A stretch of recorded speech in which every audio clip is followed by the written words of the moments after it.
My uncle came home from prison when I was 15, but a few months later, he was sent back.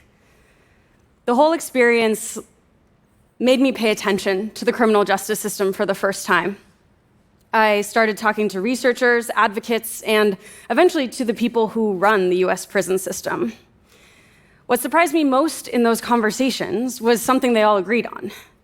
Everyone, the left, the right, advocates, agencies, agreed that change was being slowed down by bad data. Data that was scattered, stale, incomplete. Data that made it really hard to know what was working. Data so bad that people who had done everything that they needed to do to be released from prison were still stuck in the system.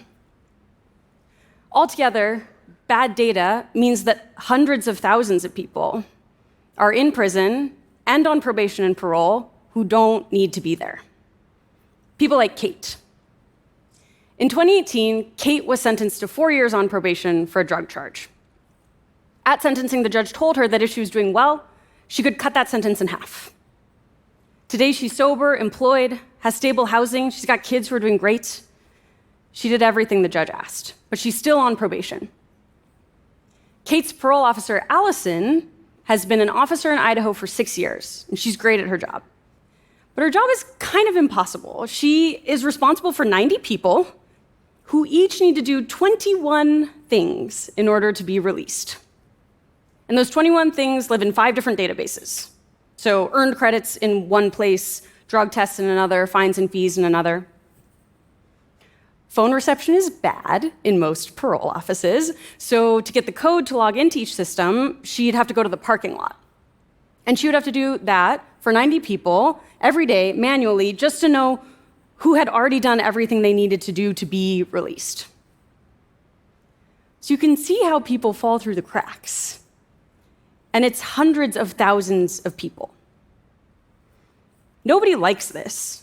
I've spent the last 3 years working with the people who run state prison systems, and I can tell you that nobody likes the fact that people are stuck in the system because databases aren't talking to each other.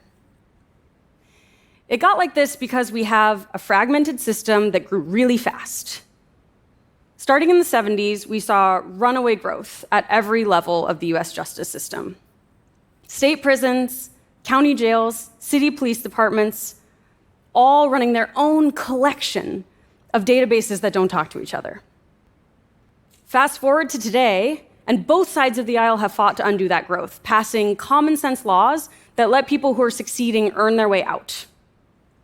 But the data that an officer like Allison would need to actually enact those laws is still scattered across all those different systems.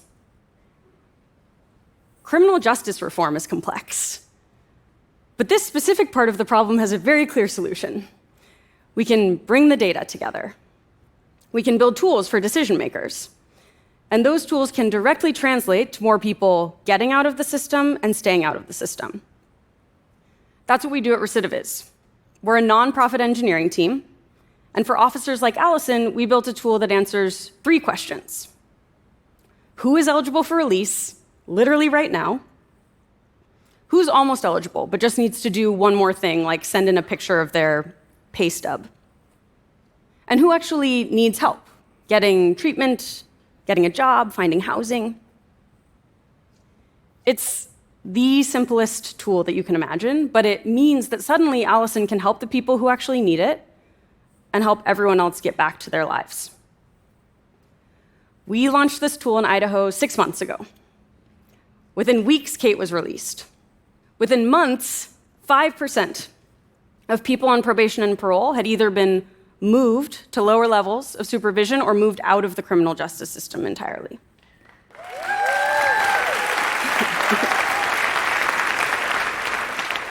5%. 5%. Let's say we scale just that to all 50 states. That alone would impact 200,000 people like Kate. And it's just the first step. That's one piece of the puzzle.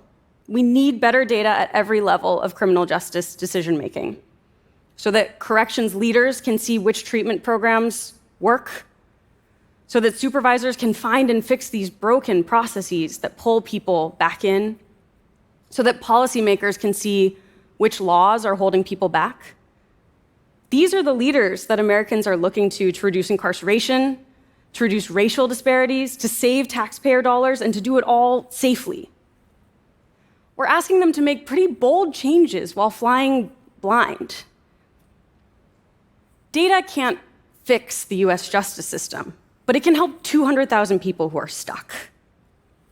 It can show us which strategies are working. It can give us the confidence that the laws that we fight for are actually helping the people that they're designed to help.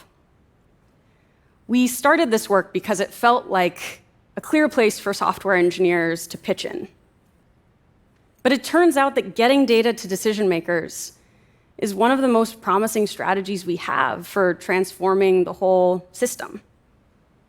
So today, 3 years, 8 states, and thousands of people later, feels like we're just getting started. Thank you.